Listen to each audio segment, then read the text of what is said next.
আসসালামু আলাইকুম।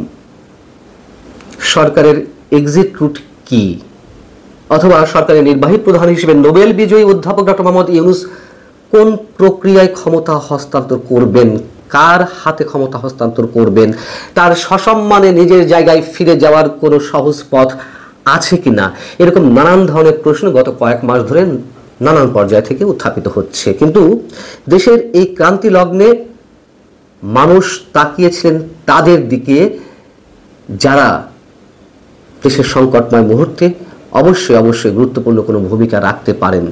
এখন আমরা এমন একটি জায়গায় এসে পৌঁছেছি যখন কিনা সেই মানুষগুলো প্রকাশ্যে সরকারের এক্সিট রুট নিয়ে কথা বলতে বাধ্য হচ্ছেন।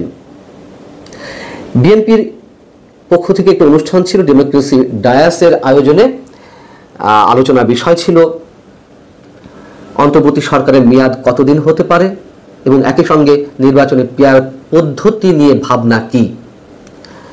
তো সেই অনুষ্ঠানে আমিও ছিলাম উপস্থিত। ডক্টর দেবপ্রিয় ভট্টাচার্য অতিথি হিসেবে যে কথাগুলো বললেন প্রকাশ্যে অবশ্যই অনেক মিনিংফুল। তিনি বলেছেন অন্তর্বর্তী সরকারের এক্সিট রুট নিয়ে ভাববার সময় এসেছে। একই সঙ্গে তিনি বলেছেন এই সরকার কোন পদ্ধতিতে ক্ষমতা ছাড়বে সেটা এখন স্পষ্ট করা জরুরি। সরকার যতদিন বর্তমান সরকার যতদিন ক্ষমতায় থাকবে সংকট ততই গভীর হবে। আমরা কি অর্থনীতিবিদ ডক্টর দেবপ্রিয় ভট্টাচার্যের এই কথার মানে বুঝতে পারছি? ডক্টর মোহাম্মদ ইউনূস কি এই কথাগুলোর অর্থ বুঝতে পারছেন, বোঝার চেষ্টা করছেন? যখন ডক্টর দেবপ্রিয়র মতন মানুষরা প্রকাশ্যে এই কথাগুলো বলতে শুরু করেন তখন বুঝতে হবে অবশ্যই কিছু একটা ঘটতে যাচ্ছে। এবং শুধু ডক্টর দেবপ্রিয় ভট্টাচার্যই নন, তার মতন আরো অনেকে প্রকাশ্যে মুখ খুলতে শুরু করেছেন যে এই সরকারের উদ্দেশ্য কি, সরকার কি করতে চায়।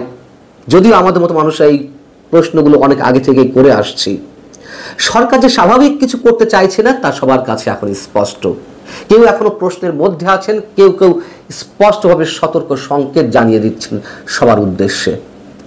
এবং আমরা তো বলে আসছি এই সরকার কোনো অবস্থাতে নির্বাচন দেবে না।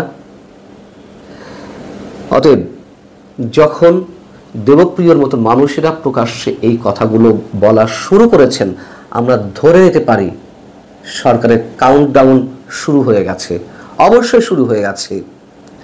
এখন প্রশ্ন সেখানেই যে সরকার আসলে কোন প্রক্রিয়ায় এক্সিট করবে। সেফ এক্সিটের সময় পাবে, নাকি নির্বাচনের সুযোগ পাবে, নির্বাচনী প্রক্রিয়ার মাধ্যমে সংখ্যাগরিষ্ঠ কোনো দলের কাছে ক্ষমতা হস্তান্তর করতে পারবে, নাকি অন্য কোনো অন্তর্বর্তী সরকার বা তত্ত্বাবধায়ক সরকারের কাছে ডক্টর মোহাম্মদ ইউনূস ক্ষমতা ছাড়বেন। এবং এরপরে আরো আছে, সেটা বলছি। কিন্তু নির্বাচন না দিয়ে যে দিনের পর দিন বছরের পর বছর ক্ষমতায় টিকে থাকা সম্ভব নয়, এটা কি ডক্টর মোহাম্মদ ইউনূস এখনো পর্যন্ত উপলব্ধি করতে পারছেন?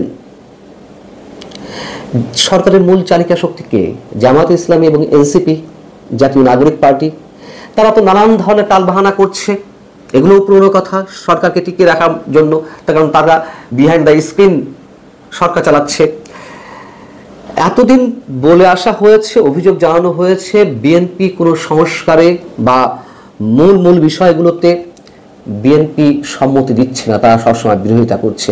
আজকে এন্ড অফ দ্য ডেতে এসে কি শোনা যাচ্ছে, কি জানতে পারছি আমরা, যখন কিনা 31শে জুলাই জাতীয় ঐকমত্য কমিশন, কথিত কমিশনার একটা, আমি সবসময় বলে আসছি নাটকের আর এক কমিশন, যাই হোক, তারপরও তারা একটি খসড়া দিতে যাচ্ছে। এই যে কয়েক মাস ধরে নানান ধরনের আলোচনা, সংস্কার কোন পদ্ধতিতে হবে, কি কি বিষয়ে সংস্কার হবে, বিভিন্ন রাজনৈতিক দলগুলোর সঙ্গে যে আলোচনা, এবং সবাই যেই জায়গাগুলোতে কমন সাড়া দিচ্ছে অধিকাংশ রাজনৈতিক দল, সেইগুলোতে সংস্কার হবে সেটি জানিয়ে একটা খসড়া জাতির সামনে উপস্থাপন করবে এবং রাজনৈতিক দলগুলোর কাছে দেবে। যখন এই কাজটি প্রায় শেষের পথে, তখনই জামায়াতে ইসলামী আর এনসিপি বা বাগা দিয়ে বসলো।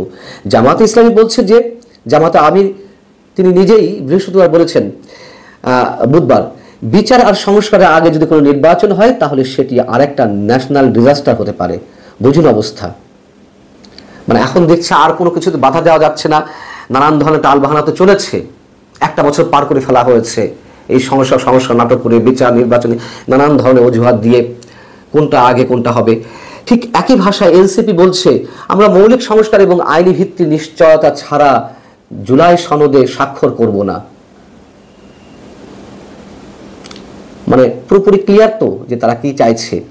মনে করুন যে সব সংস্কার হয়তো এক সপ্তাহের মধ্যে হয়ে গেল, কল্পনা করুন একেবারে অবাস্তব পরিকল্পনাটাই আমরা করে ফেলি, তারপরে তারা আবার নতুন অজুহাত দেবে। এবং বারবার বলে আসছে দেশের সামগ্রিক পরিস্থিতি এমন একটা পর্যায়ে নিয়ে যাওয়া হবে যখন বলা হবে এই অবস্থা নির্বাচন দেওয়া সম্ভব না। এগুলোও বলা হয়েছে অলরেডি। তাদের নাটকের কোনো শেষ নেই।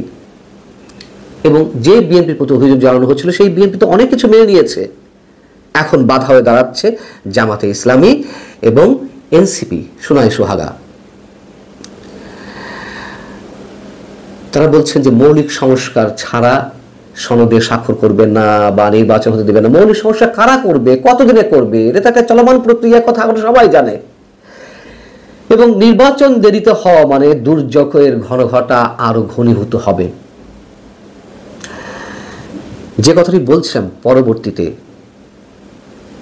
সেটি আরো ভয়ঙ্কর। ডক্টর দেবপ্রিয় ভট্টাচার্য বলছেন সংস্কার চলমান প্রক্রিয়া, যতটুকু না করলেই নয় ততটুকু সংস্কার করা উচিত। বর্তমান সরকার যে যাবে, তারা যে কাজকর্মগুলো করছে, আগামী সরকার সেইগুলোকে সম্পূর্ণভাবে বৈধতা দেবে কিনা এই বিষয় কিন্তু এখনো সামনে রয়ে গেছে। অর্থাৎ সরকার যা ইচ্ছে তাই করছে, সব কিছু ওলটপালট করে দিচ্ছে এবং বিএনপি নিশ্চয়ই অনেক কৌশলী হয়ে অনেক সময় দিচ্ছে, যদিও সেটি বিএনপির জন্য এক ধরনের ক্ষতির কারণ হয়ে দাঁড়াচ্ছে, প্রকারান্তরে সারা দেশের জন্য ক্ষতির কারণ হয়ে দাঁড়াচ্ছে। তারপর আমরা ধরে দিলাম যে বিএনপি সম্পূর্ণভাবে ইতিবাচকভাবেই সময়টি দিতে চাচ্ছে।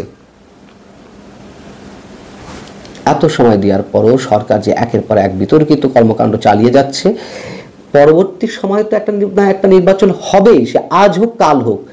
সেই নির্বাচনের মাধ্যমে যারা ক্ষমতায় আসবে তারা যদি এই সরকারের সব কাজের বৈধতা না দেয়, এমনিতে যে অবস্থায় শপথ নিয়েছে সেটি নিয়ে তো প্রশ্ন রয়েছেই, তাহলে ডক্টর মোহাম্মদ ইউনূস থেকে শুরু করে তার পরিষদের সব সদস্যকে অথবা সব ধরনের স্টেক হোল্ডারদের